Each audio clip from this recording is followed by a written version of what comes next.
Hello and welcome everyone to another Stone Ridge Confab. What a week as usual, and guess what?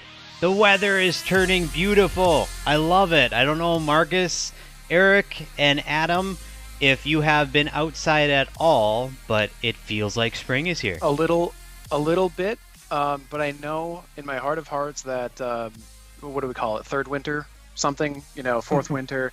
I'm sure we'll probably get some sort of disappointing dump at some point. But no, I have a feeling we've turned the leaf. Yeah, it's way too warm now.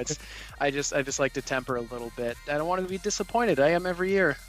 March is the snowiest month on record, but there's always the last dump, right? That occurs that all of a sudden you're all eager and everything's great, and then all of a sudden you get like 2 or 3 or 4 inches or 6 inches or whatever it is in our area. So that could be a month from now too. Really?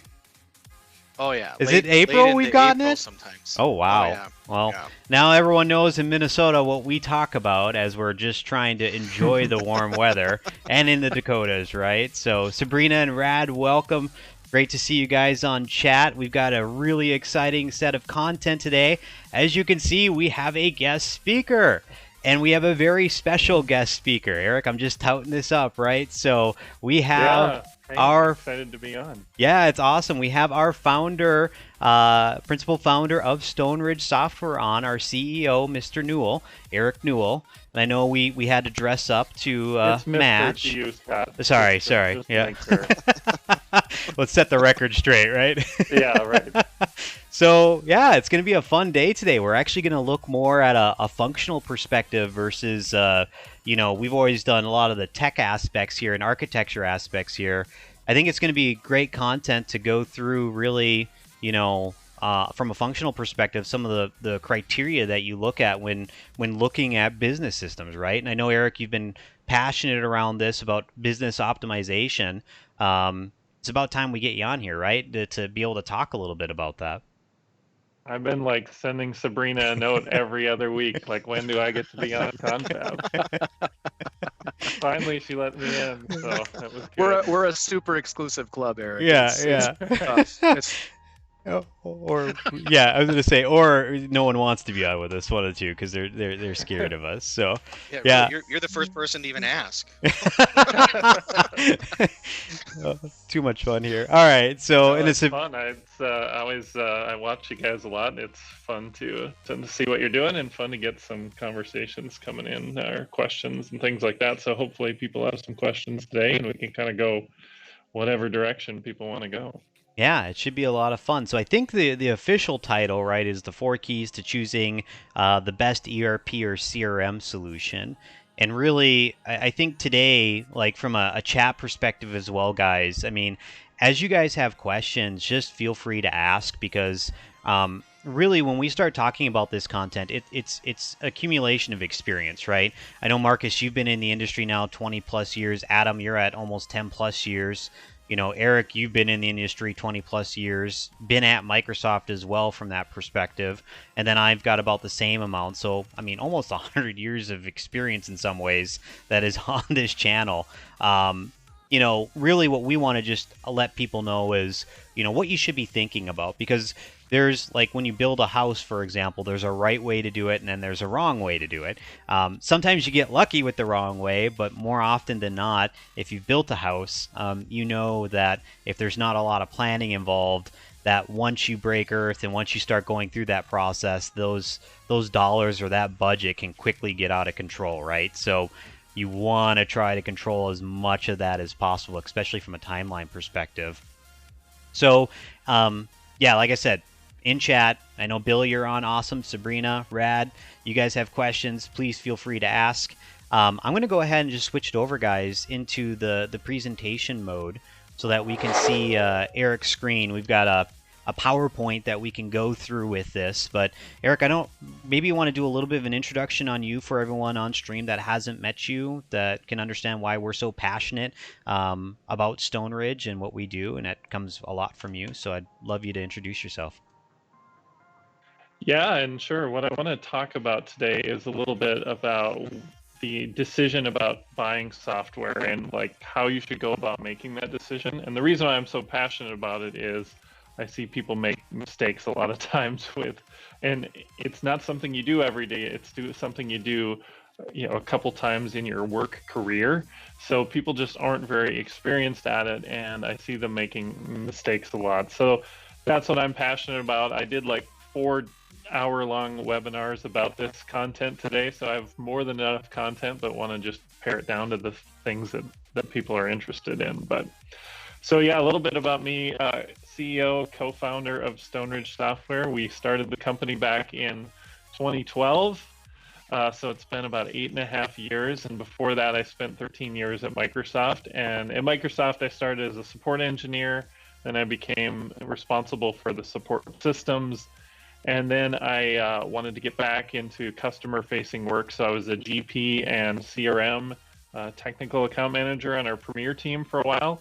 And then I spent my last 4.5 years there leading this Premier field engineering group for Dynamics. And we worked with the customers who are the biggest and the meanest. Anyone who'd send Bill Gates my system sucks message, that would trickle its way down to me, and then we'd have to go figure it out. And it was interesting because it was lots of interesting challenges, but it also I didn't get to see the full solution from end to end. Like, we would go in and we'd try to fix something, and then we'd go away, and the customer would be left to their experience, and I wanted to be involved in it from start to finish, and I really wanted to be able to set expectations right going into the projects.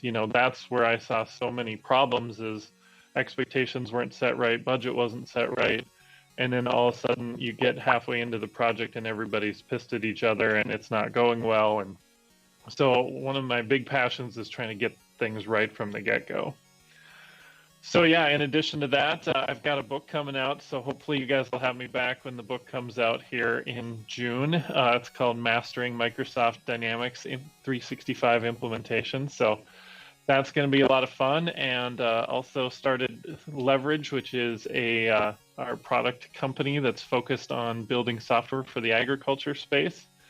And when I'm not doing that, I somehow got roped into starting a couple restaurants in the small town of Barnesville I live in. So the Purple Goose, get your pizza and burgers there, and then the Pitchfork is our supper club that we're reopening here post-COVID here next week. So that'll be pretty fun. Awesome. That's a little bit about me, and we're on LinkedIn and Twitch, right? Like, should I change into my Twitch-related clothes? Or... Yeah. You look very. I'm a little bit more casual with everything that I have for here. LinkedIn, but Yeah. I gotta. Oh boy, Twitch might come at you with the stuffiness. Yeah, exactly. Yeah, right. exactly. Yeah. A little more comfortable here. And I guarantee there are some colleagues out there that we have that are going, "Hey, Adam, you're on the other end of the spectrum. You better LinkedIn up, buddy." But Oh, that sounds good. So I'll just kind of start, Scott, with a little bit about what I wanted to chat about, and then I'd like to get your perspective. And then as people have questions, definitely shoot it out. So I want to talk about the decision about buying software, and it's a really big decision as you try to decide what CRM solution or what ERP solution that you want to buy.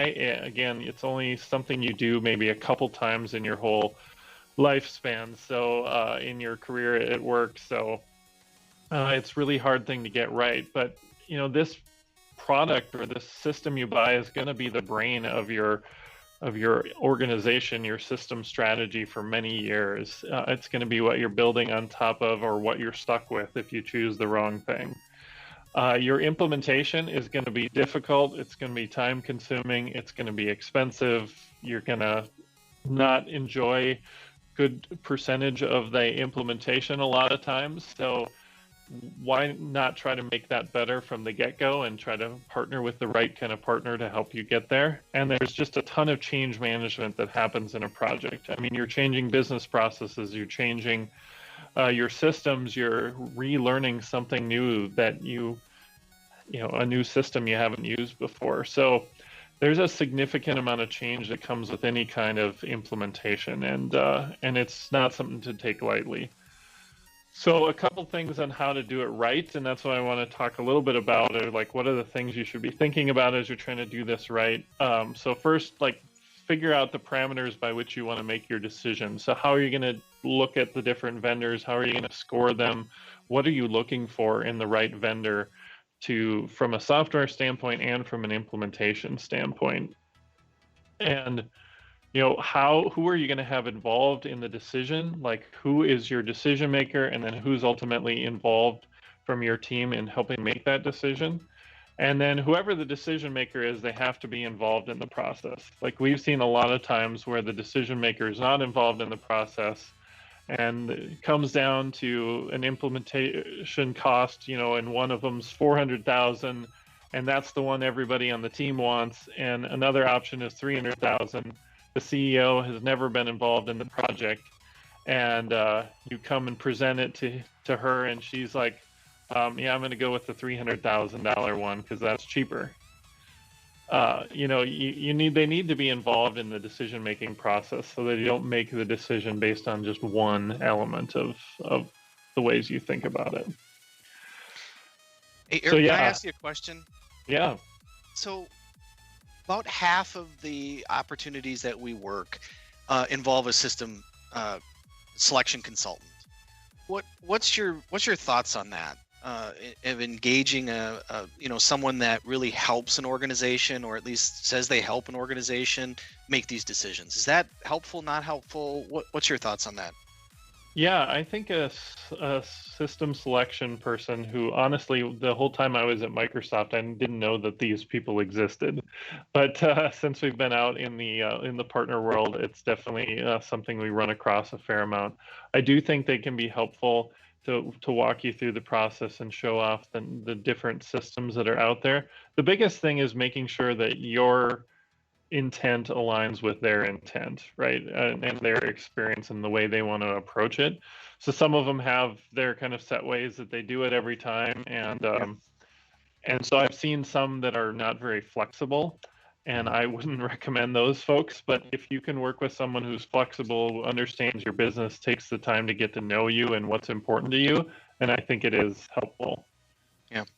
Yeah, I've seen sometimes where the system or the selection consultant comes with 400 predefined questions and sort of superimposes that on the organization. I'm not sure that that's always helpful.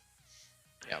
Yeah, no, we saw something about that recently too, where there were a bunch of questions that we were filling out on RFP, and we're like, they don't even do this in their business. It was part of a standard template that they just kind of dumped out. So, and then I've seen selection consultants, it's like, well, I'm going to bring in these 6 systems every time. I'm going to ask these questions. I already know the answers that they're going to give me, and this is where they basically have it like half figured out for you before you even get started. And that's not good for you. So try to find someone who's flexible. Awesome. Yeah. And then another big thing as you think about it is just figuring out what are your success metrics. And so we talk a lot about this when we get involved with clients. I know you guys do every time we talk to prospects too, but like, what are you trying to what is the outcome you're looking for in this project? So what are the top 6 or 7 things that are really important, and make sure that they're measurable, something that you want to get out of it. Like, so I want to be able to, reduce my inventory by 20% because I don't want to hold stuff that I never sell anymore. Like, come up with some measurable metrics that might help you in that way. Make sure they're aligned with your organization goals. Like, where are you going as an organization? Are you going to try to grow? Are you trying to, expand into other geographical locations? What are you trying to do, and how can this system support you and help you to achieve that? I mean, we worked with a number of companies who have goals of, we want to go public. Okay, that's a great time to get a system. And if that's your number one goal, then how do we get SOX compliance and all those components built into your system to make sure that you're ready to go? And then you want to make sure that it's achievable. Like, a lot of times, I mean, you guys see this all the time, but we get pinged by somebody on, August 21st, and they're like, we need to be live by January 1st. Yep. Like, that may or may not happen depending on Never what heard that. Yeah. Never. No. Yeah. Happens all the time. I know, and in our early days in Stone Ridge, we were like, okay, yeah, we'll try our best. Unfortunately, we've gotten smarter over the years to say, you know, that's just not going to be possible. Yeah.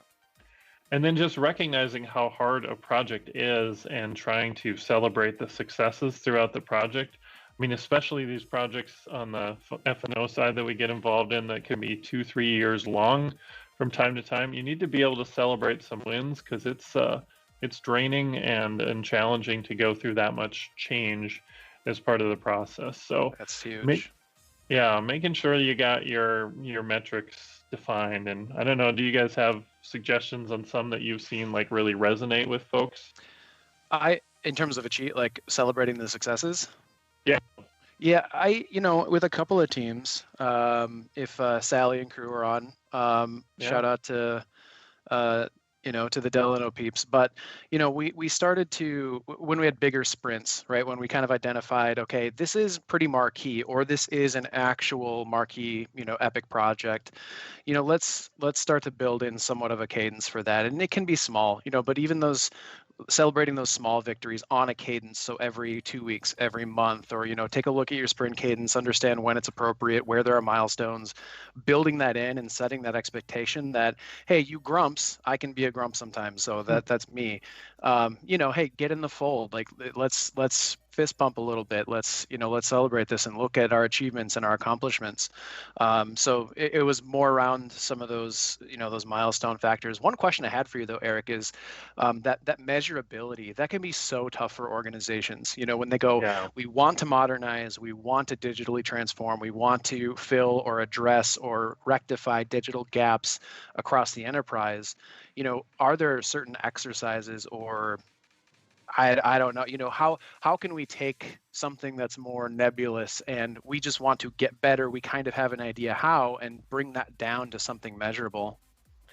Yeah, and that's really tricky. I mean, the one thing that I don't see organizations doing a lot when they're in this process is trying to figure out the return on investment of the project.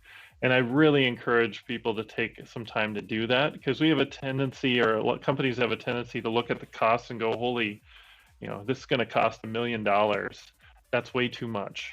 Well, it might not be. It might be actually generate $3 million of value to you in the next couple of years. So it might be something where $1 million is actually a deal. But people don't really calculate the positive side of the equation.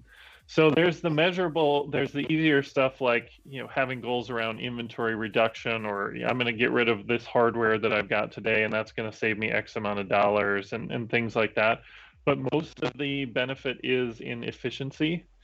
And, one way to think about it is like if you're trying to scale your organization, you want to grow by 20%. I don't have to add headcount to the accounting team or to the operations team as we grow the business. And that would be one way of like trying to quantify some of the value there. And then, quantifying how people can get things done faster in their role is pretty hard to do. But I try to think about it in terms of like headcount that you don't have to add as you get bigger, as a way of trying to put some dollars around it. And then there's the whole customer service side of it too. I mean, one of the main goals is to be able to provide better customer service. And I was talking with a customer last week, and they're like, yeah, when customers call in, they got to have their ID number so, we know how much propane to buy. I'm like, why do they have to have your ID number? Like, I'm a customer who has propane. I don't want to have to dig up my statement every time I call in. Like, Exactly. make it easier to work with. And so, another way to think about it is, what do you want for your customer satisfaction scores, or how do you measure that in your business today? And is there a goal that you have to increase that by 5% or whatever it is? And what's that worth to you in value?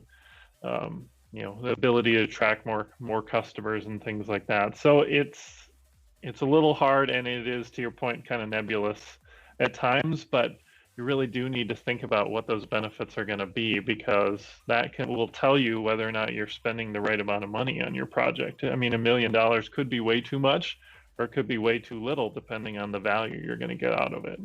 Yep. I love that point about measuring the positives, not just the negatives. Like measure the outputs and what you expect over time versus only focusing on getting mired in and dwelling on some of the, or only exclusively like upfront costs and overhead. That's a great point.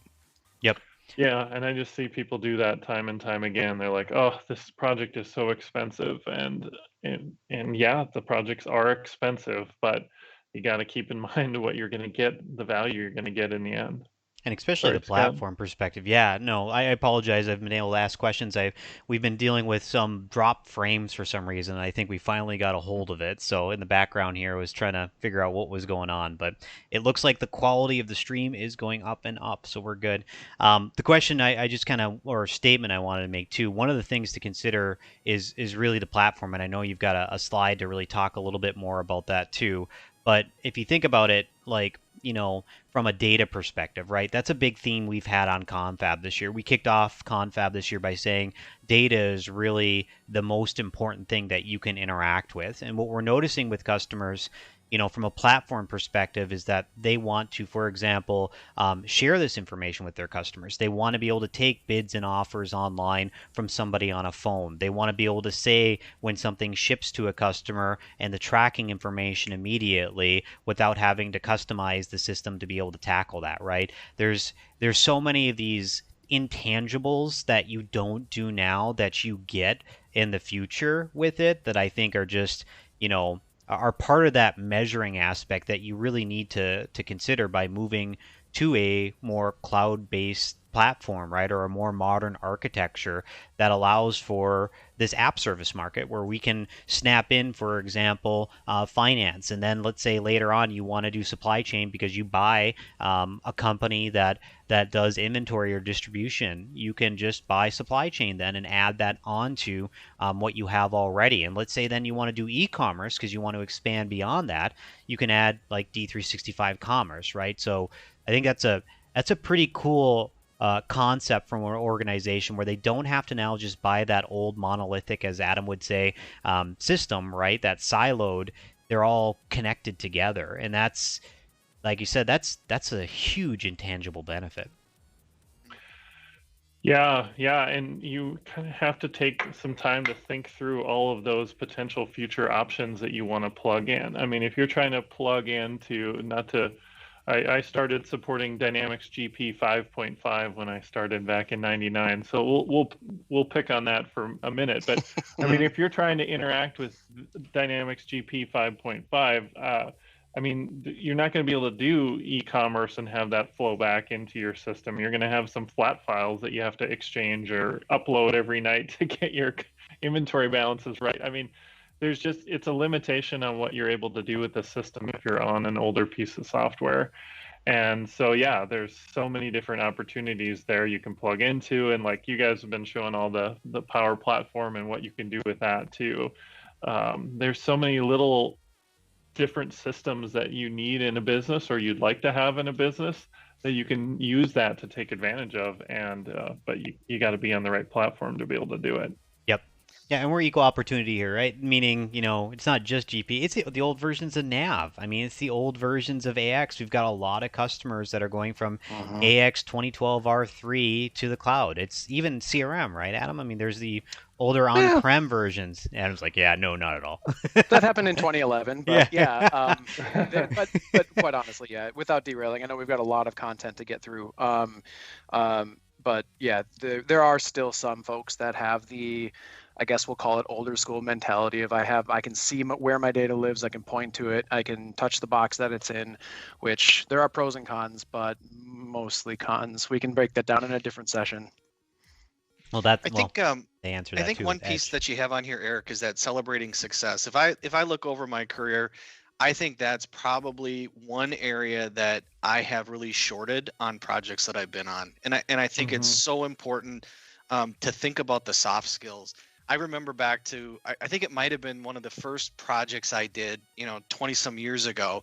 The first thing I did is this young, bright consultant was to come in and tell everybody how their job was going to change and it was going to be awesome. And the people hated me They wanted to lynch me because I was just talking about how everything was going to change, and they looked at me with the eyes like, "What are you talking about? We don't want a single thing to change."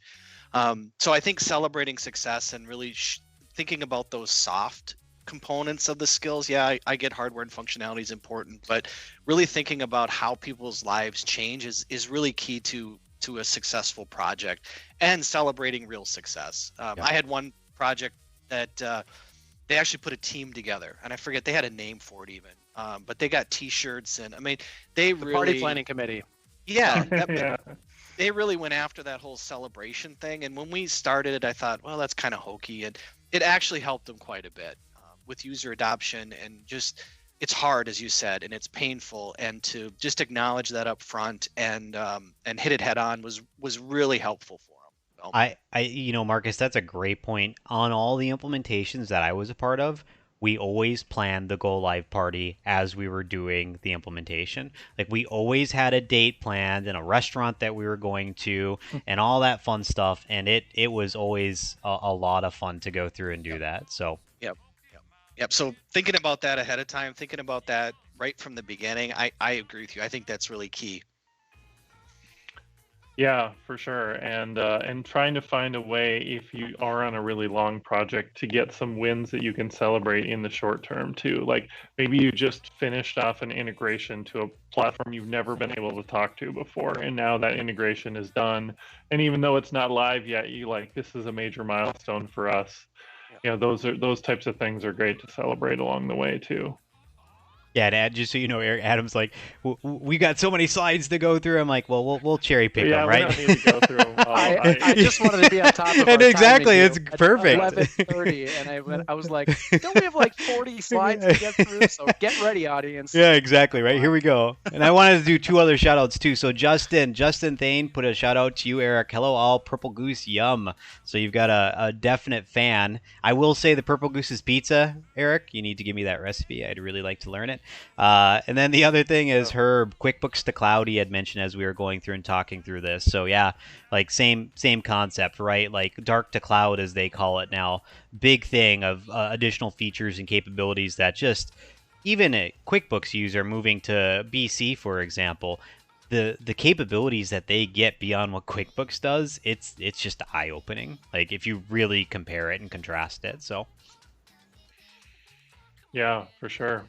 Well, I wanted to just give people a little bit of a level set on like, what are the steps to buy software. So if you haven't been through this experience before, it's a little different when you're buying business applications software. You don't just I used to say go to Best Buy and buy something off the shelf, but nobody does that anymore.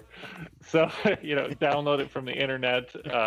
It's a little different when you're buying ERP or CRM software. So first is, to Marcus's question, like, what is your selection process? Are you going to involve an outside selection consultant? But taking the time to really determine your selection process internally is really key, and figuring out, again, who's involved, who's got what role, who's the decision maker, how are they involved.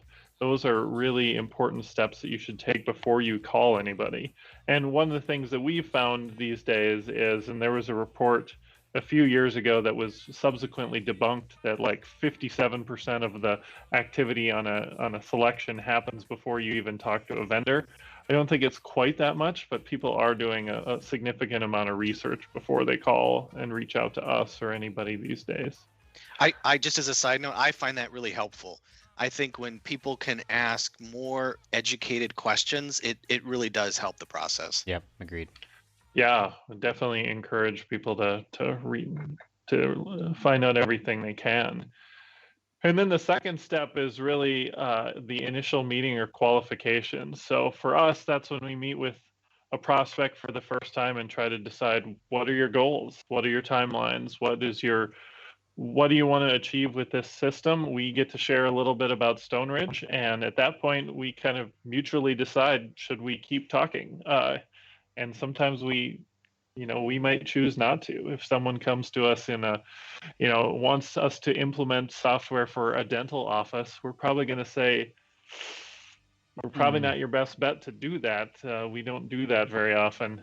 and there's other people more qualified to do that. Or if you come to us and say, hey, it's March 25th today, we need to be live by June 1st on F&O in 12 countries, we're probably going to say, we're not the guys for you. I think good luck with that.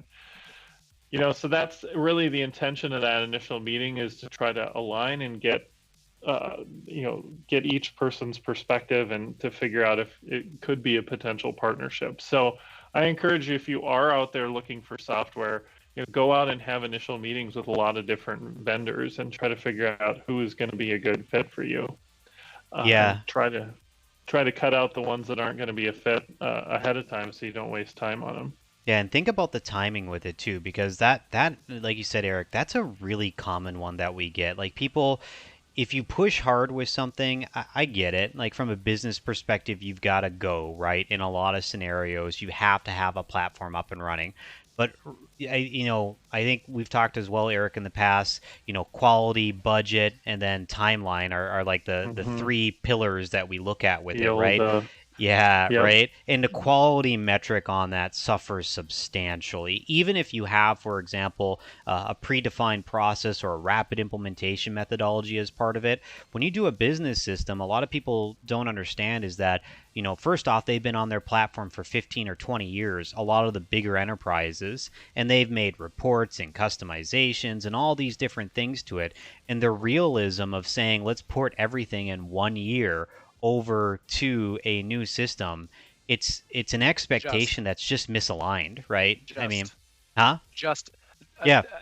What you're saying, like my big thing for quite a long time now has been the word just. I despise the word just in all forms. I think it doesn't need to be in the English language for the most part, because it minimizes. It implies that we can just take a 20-year-old on-prem setup and port that to a nice shiny new online environment. We can just lift and shift. We can just do X, Y, Z. And so it's what you're saying is, to me anyway, it's all coming down to just. Yeah. And we need to do away with that. And there is the perception. I mean, so there is a possibility with that if you, from a leadership level, understand that. Like if you understand, for example, then like you can do an out of the box, like you said in chat, even Adam, right? Like you can fundamentally do that. But you're basically beholden to the software application that you have no experience around, and the partner as well. We're trying to guide through that process, obviously, and set you up for success. That's why we do demonstration. That's why we do these initial meetings and qualifications. But what's taken me 22 years to learn, you're not going to learn in 2 or 3 meetings. No matter how sharp or brilliant or bright you are, you could be Data from Star Trek and take every single aspect that I showed and know it down pat, but then all the other features and processes you have no idea about, right? So like I said, just be cautious in this initial meeting, and I'm glad you said it, Eric. There are situations where we just come into an installation and we really want to win and we want to help you, but we're not aligned, right? And that qualification meeting definitely helps with that. Don't take offense either. Like we'd rather give you the realistic answer versus the yeah, I want to win and then make it an issue in the implementation process. I know the delivery team does not like that, and we've all been on the delivery side. We don't want to do that either. Yeah, and even in the early days of Stone Ridge, not having done a lot of full end-to-end implementations, I will say there were times when I agreed to stuff in initial meetings that probably shouldn't have. And now we're in the more mature world of Stone Ridge now. What we're trying to do is set expectations in that meeting. So we maybe push back and say, I don't think that's going to work or something like that. And that's not to be offensive. That's to basically say, don't make a mistake that we've seen others make before at this stage too. So it's a good time to get all that out there. And you may come into that meeting going, well, I got this game plan, it's going to work great. And you get a little pushback in the qualification meeting. That's a good thing. You should get pushback in that qualification meeting. You're not necessarily an expert at doing this. And so just be prepared for that. Pushback's a good thing. Agreed.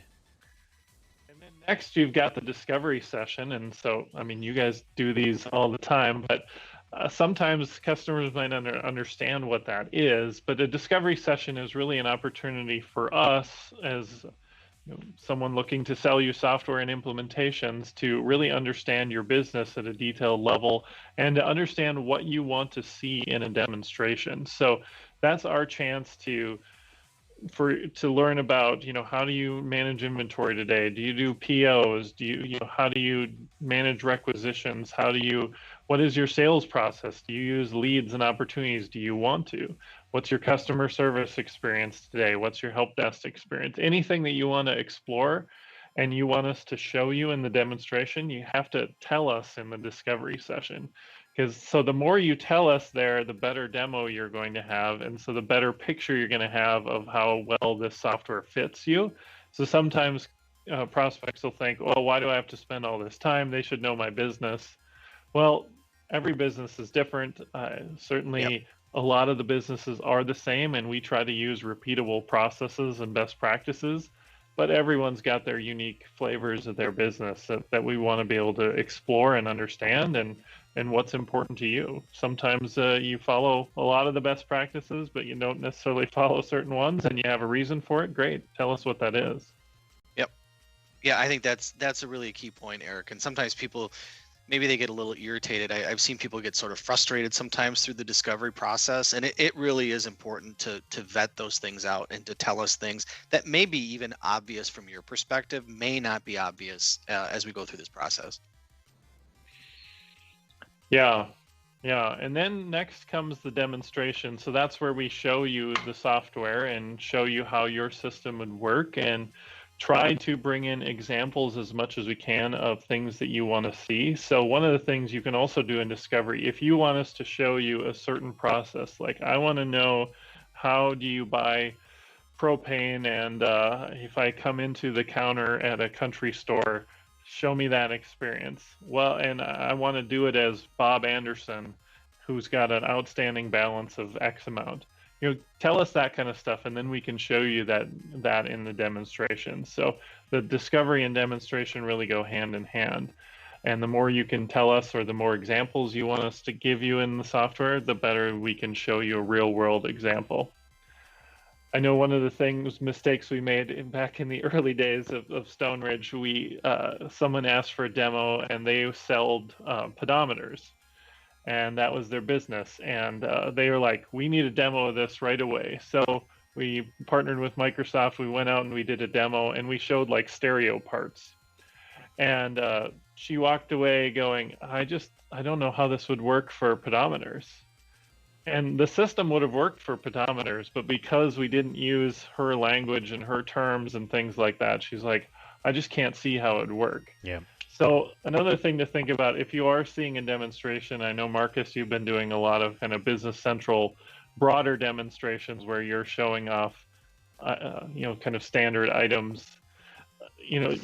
Just because your item isn't represented in demonstration doesn't mean it's not going to work for you. You got to think a little bit about how you can map your world to the demonstration that it's showing. But again, if you want us to show specific examples, then share that with us in the discovery session so we can do that for you. And then it's on us to really make clear that, hey, we're deviating from the center line of out of the box here. This is for you to make it look and feel like home. So we, us three here and those that are actually doing product demonstrations across the organization, that's of the utmost importance. Make sure that they understand this doesn't come shipped. We did this for you to really tell this specific story because that was the request and that was the communication. So wanted to throw that nugget out there too, because it is always sort of a, it's a balancing act. And right. That's a good point too. Just to kind of extrapolate on that. I mean, I know, Adam, in your world that's much more common. In my world, it's data, right? That I'm demoing this with. So, from a data perspective, an example is, I'm not going to name the customer, but there was a corrugated pipe, and then a supplier from a retail perspective for flanges and things of that nature for like toilets and that type of stuff, ABS, PVC, blown extrusion. beauty of it is that I was able to get items that they shared, and they did a fantastic job of giving me those details. And I was able to take like a product, for example, and then map it into the process so we could actually go through, for example, during the extrusion process, we used a process manufacturing process. During the rolling for the packaging for the corrugated pipe, we then used a discrete process from a packaging perspective with it. So, like Adam said, there's levels, and what we typically like to do is say, hey, if I customize this to address the requirement that you have in a demo, I'll name it out. I've been on a couple where I've made some changes and just then said, hey guys, you're going to need this change more than likely to the stock solution to tackle this particular process. And I'll show the opposite way with it too, without the customization in a demonstration as an example. And the reason that we do that is to show you that the system can do it. Almost any business process can map into what you do in the process, but the automation perspective, like having the system automatically do it for you to post an entry or to create an activity or to do something, that's where we make those changes generally in the system. I don't know, Adam, I haven't at least, and I don't, Marcus. Our systems don't allow as much anymore to make core code changes, like to change how the general ledger gets posted to. They're extension based. Theoretically, we could probably figure out a way to do it, but it's not something that even in the pre-sale side that we lead with ever. So, yep. Yep. And then the next step is to really rate your vendors. And I should say during the demonstration process too, that's when you want to ask a little bit about the implementation process and how that works. Because as I'll talk about in a minute, there's 4 really keys that you want to use as you rate your vendors. But if you decide the software before you decide the vendor, now typically you're doing that at the same time. Then your next step is to work through contracts with the implementer, and you'll hear terms like MSAs and SOWs and change requests and all these fun terms in there.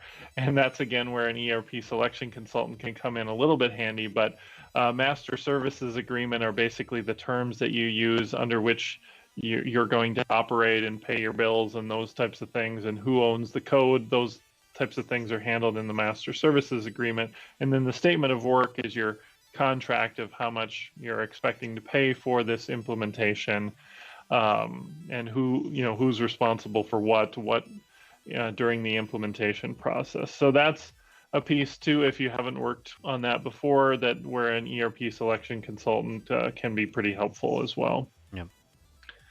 And then the last thing is, purchasing your software, and that typically, requires you to go through some level of approval before you get to that stage. So if you've got to get board approval on any purchases over a certain amount, you want to make sure you built in time for that. But, I'm minimizing these 7 boxes pretty heavily, but, this can be a 3 to 6 to 9 month process a lot of times. I mean, we've had processes go as quickly as a couple weeks and as long as multiple years. We've still got a customer who, one of our first ever customers, I think they were the first ever customer that paid us, at least. They weren't the first one we invoiced, but the first one we got a check from 8.5 years ago. We've been talking to them about their upgrade to the cloud for 8.5 years now, and so we're still working through the selection process and figuring out how to move forward from there. So. Yep, different stages, right? No. Well, I wanted to talk just a little bit about these kind of 4 keys, and this is kind of where we'll spend the rest of the time and answer any questions that folks have about it. But there really are 4 things you should be thinking about when you're looking for that right software solution or business application solution. So the first one everybody really thinks about anyway, that's the fit. So is this product going to fit my business? Like, you wouldn't, just to pick on dental software again, like you wouldn't pick on Dentrix to try to run a manufacturing company, but also you probably don't want to buy, if you're an 8-person dental office in Fargo, North Dakota, you probably don't want to buy F&O to run that dental office. So, I mean, there are some things that are obvious there, but one of the things that I often see is people get really tactical and determine that one solution is better than another because one's an 84% fit and the other one's an 82% fit. So it's obvious that I should choose the one that's an 84% fit. And so I bring this up more to say, don't fall into the trap of thinking that fit is the only thing that you should be thinking about. There are definitely other factors that you should consider. You absolutely should consider fit, but you also need to think about the other things. And I don't know, what do you guys experience? I mean, most people seem to choose the software based primarily on fit. Yeah, I'd say for me, it's been kind of a combination, right? So fit, I think in the demonstration, people like look at the fit perspective as much as possible, not understanding that there's a lot of configuration that can go into a solution to make it fit better or to highlight a specific feature or to tackle something more specifically in the process. Um, I typically, like I said, it's generally then in that demonstration process where people are trying to align that. There's also the RFP, right? So in the process at the very, very beginning, there's usually a 1,000 or 2,000 line questionnaire that we go through and fill out for a lot of these ERP selections. Quite honestly, I'll just be candid on stream here. I don't know why people do that in some ways too, because it is good from a framing perspective for us to understand what are the features that you're looking for, but they're almost always exactly the same. And a lot of them, it's just, we can address all of those requirements with an ISV or with a capability. It'd be actually more constructive to identify like critical needs, for example, and that's what I typically do on a discovery. If you look at, for example, fit, if you look at Bond, let's say you're on Bond, or let's say you're on Nav, or let's say you're on, an on-premise based solution, Sage, Epicor, whatever it is. Most of the functionality across the platforms, no matter the vendor, is pretty similar. Like those 2,000 page or 2,000 word questionnaires don't typically get you an advantage of understanding the differences between them. It may highlight, for example, major functional areas. Like, for example, maybe you need process manufacturing and you're looking at GP as an example, and out of the box, I don't believe it has that type of capability, right? Right. Marcus, correct me if I'm wrong. I don't want to missay anything. Oh, that's right. Okay. But, I mean, the point, I guess, is that you could get an ISV more than likely to tackle that.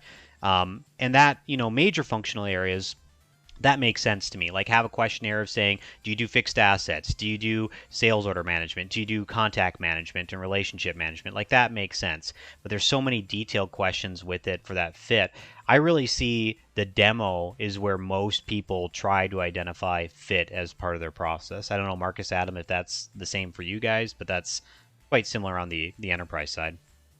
Yeah, and it might not even be the most appropriate place to run that evaluation. I will say, though, to kind of tee up the next key here, platform has been, with Huge. the paradigm that we're living in now with the Power Platform, low code, no code, citizen development, and yeah, there are some headaches that come with that for sure. But platform has been a pretty key driver for, especially those that are maybe rolling off of Salesforce or other enterprise solutions that are looking for some, some door opening for business leaders and drivers that can make an impact with solutions.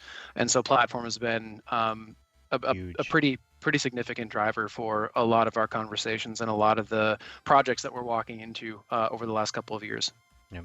I guess one more thing that I'm thinking on with fit is I don't know how many times I've seen questions that really relate to a process that was dictated because of a previous system. Correct. So Right. there was some limitation, and then you end up with this convoluted question about, well, I need to print 3 copies of this document, and then we file 2 or something, and it's just some weird process. And you go, well, you guys can't do that. And you take a step back, and you go, well, you actually don't need to do that. You're trying to recreate something that you had to do. I don't see that as a fit question, and I think that goes to your point, Scott, about sometimes these long questionnaires.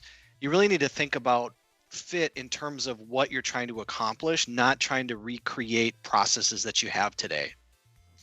Yeah, and Rob, Yeah, and to your point, Right. Scott, about if you fill out 1,000-line RFP and one comes in and checks the box on 970 and another one checks the box on 965, it's like, oh well, I clearly should go with the one that checked 5 more boxes. Like, it's that's not how you should make the decision. I like the act of preparing for an RFP, but not doing an RFP. Correct. Like Exactly. Yep. you can Yep. figure out what are the things that are super important to me and what are the things that I expect to be a modern system to be able to do. And so you ask your vendors to check the box on the expectations, but then you ask them to show you the things that are really important to you. Like if you frame it up that way, I think you're going to have a lot better experience on the fit side than, some, who lied the best on their vendor questionnaire. Yeah, yeah. And I mean, you can do a little bit of both, right? Like cut down on the questionnaire aspect of it, but then, like you said, Eric, focus on the critical business processes. Like I'm always getting to what's the root of your business. Like when I go from an order to cash process with it, like that's the heart of your company. I want to know 80% of the scenarios that you have that go through this process. And then I want to tackle the exceptions in a discussion with you to figure out like how do we tackle those exceptions, because the exceptions people focus on because they take so much time, right? And that's where we can do that. And Rob put in chat real quick, most decisions would place platform as key. Kind of to Adam's point, I 100% agree with that. Like there's so much that we can do now, and I've got an example, Eric, after you talk about the platform perspective on how that differentiates us.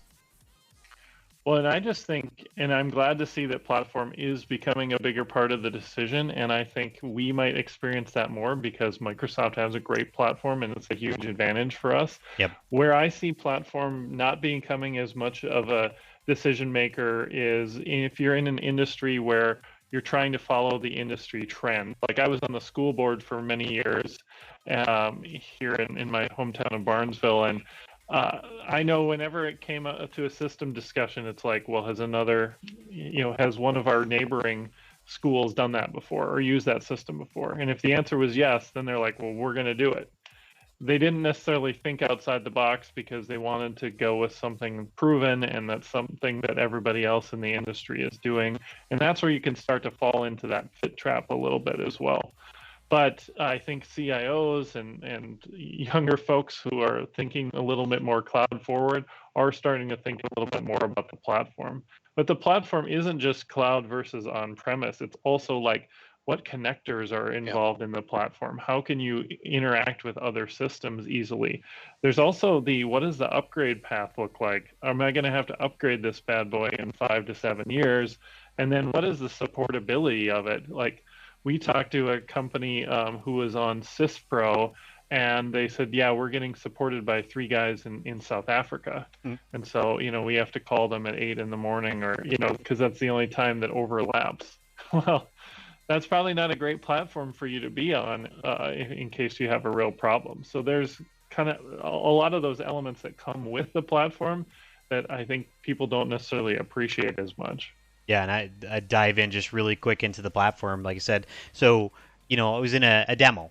A demo, one of the requirements that came out is that somebody said, I need to have a map control when I'm doing my sales order. I need to be able to see where that address is for some reason from their salesperson's perspective, because they need to be able to dispatch or know the GPS coordinates, for example, on where that is. And inside of D365 finance and supply chain management, there's no map control by default inside of our solution. So if you think about it from a customization perspective, we'd have to make a map control and do all these types of things that would be, a budgetary constraint with it. So I flipped it. I said, okay, let's start in Power Platform. So I went on the demo when they brought that up. I went and I created a Power App. I created a Power App that had a map control in it because Power Apps allow for you to create Canvas apps that have maps. I was able to save that, and I went back into Dynamics 365 Supply Chain Management, went to the sales order, clicked on Add an App, reference that app, and pass the sales order number, and the app would actually then show up as a fast tab inside of it.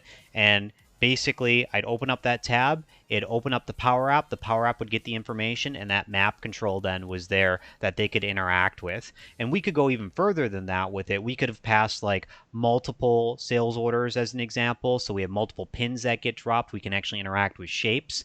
And that was, like I said, it was live on a demo. It was 10 minutes to go through and make that change.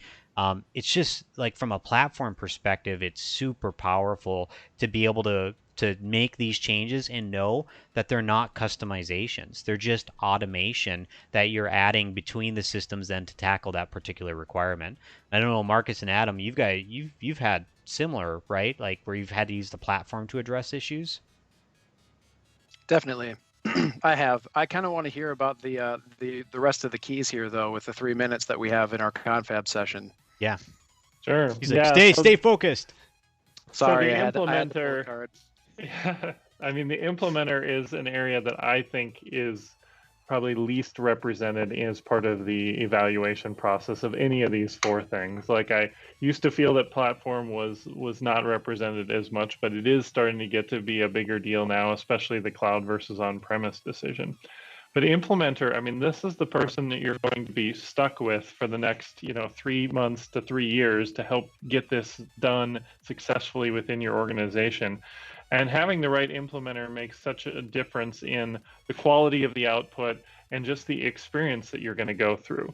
So as you're thinking about the implementer, understand, what is their track record of success? What is the implementation methodology that they want to come forward with? And I could spend, 2 hours talking about waterfall versus agile versus our implementation methodology. So maybe next time on Confab, we schedule like 4 hours. Exactly, right? Just, go through it. It'd be fun. Yeah. In great detail. I'm sure the audience would love that.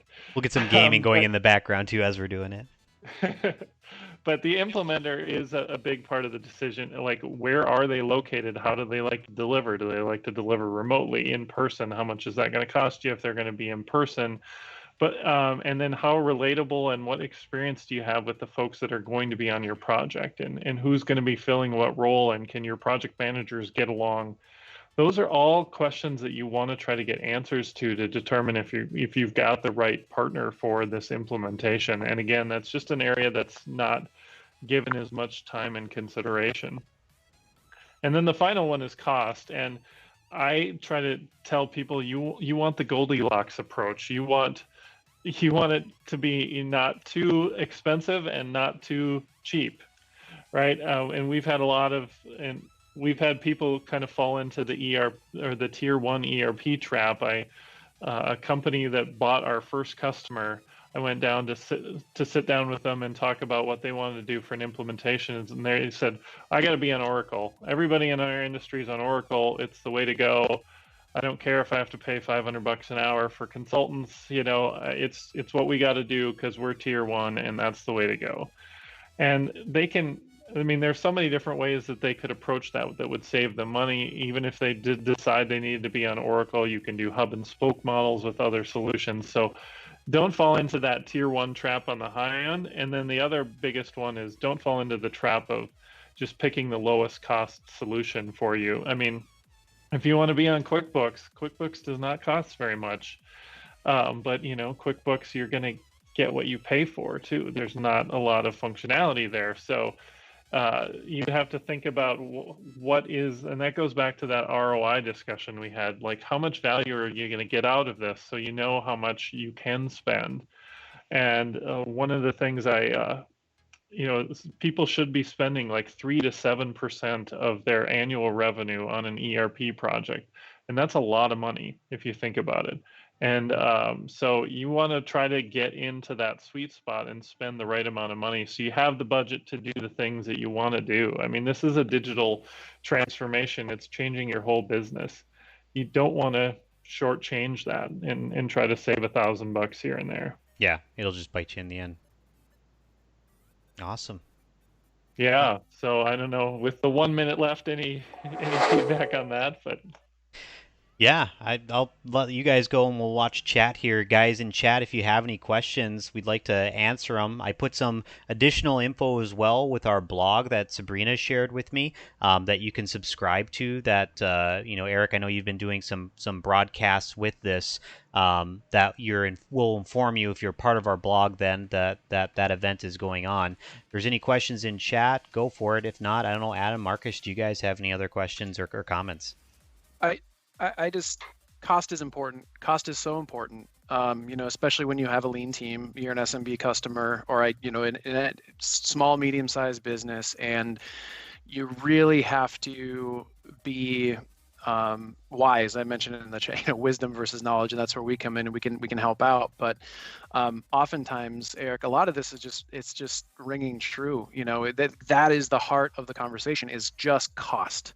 And when it's just cost, you let the quality slip by. You keep blinders on because you're so laser focused on dollars and cents. So oftentimes we'll have CFOs or accounting folks that are making these decisions, and it's important that they're there at the table. But what you hit on earlier, Eric, in terms of that decision making process, include other voices, include people that can give body and lend valuable information and driving knowledge to that decision making process. Don't keep it in a box, because if you keep it in a box, you're going to get exactly what you asked for within that box and nothing else. And break away from the chains of cost. Don't keep that as the every kind. I've had some projects and some discovery cycles where every time demo, discovery, everything, okay, what does this translate to in terms of dollars and cents? And I'm not trying to minimize the importance of cost. I'm just saying, don't let that be the beating heart of this digital transformation, because you're going to make cost-driven decisions and you're going to put yourself in a corner. Yep. So that's kind of what I wanted to put a lid on with. Yep. Yeah, the other thing that I think comes up with cost is, where are you going to spend your money? I think sometimes when when I see clients make cost-cutting decisions, they cut out planning, they cut out project management, they cut out areas that in the long run will make your project successful. Yep. Yeah, it's not a great place to save a few bucks. And I had this experience. So Becky, my wife, works here as well. And in the early days, we were working for a client, and they had a low-cost resource, offshore resource, working on a project. And it was, and they're like, well, we want to go that way because it's going to be cheaper.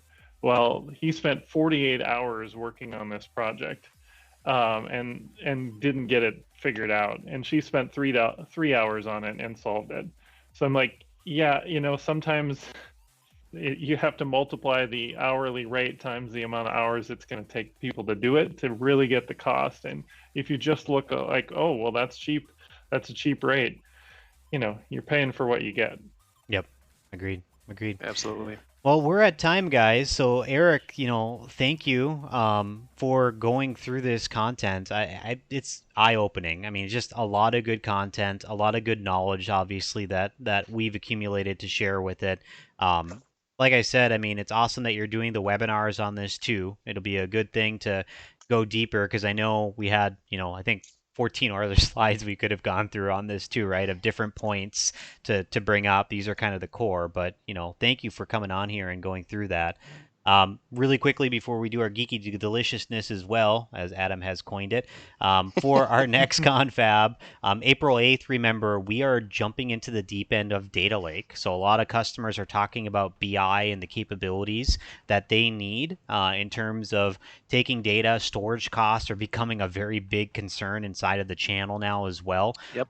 Data lake is huge for that, right? On so many different levels. So we're going to talk about that and some real world experiences that we've gone through with that with you. And then I think on the 22nd is where we're picking up moving from manual to automated with strategic automation strategies. So we're talking about how do we automate things, right? Fun Instead of customizing. Sessions. Yeah, exactly. That one's going to be a lot of fun. Then I don't know, Adam, what do you got for geeky deliciousness here? It arrived today, fellas. I got the notification earlier when I was milling about the apartment here, but this is, if you can see, oh my gosh, you got a lightsaber. This is not just any lightsaber. This is, spoiler, but you know what? If you haven't seen the movie by now, that's your fault. This is Leia's saber from a custom build from Saberforge, and it's screen accurate, and it's got the whole it's got like sound fonts and everything in there. Like this is just wonderful. So this is now like my marquee saber collectible right here, and you can't really see it that well, but it's metal too, right? Full metal. There's like pearl. Oh yeah, pearl inlays, and it's got this like nice rose gold with chrome around. It's the most beautiful thing.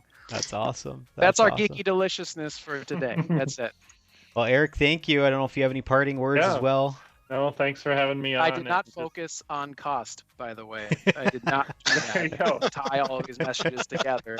You I did not focused on focus. fit. You Yeah, wanted the right fit. I did. Yeah.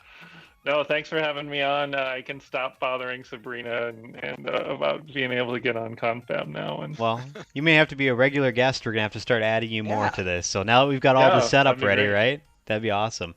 All right, Yeah. guys. Well, have a good one. Thank you again for joining Confab, and we'll see you in the next 2 weeks. Have a good one. Thanks, all right, everyone. thanks everyone. Thanks.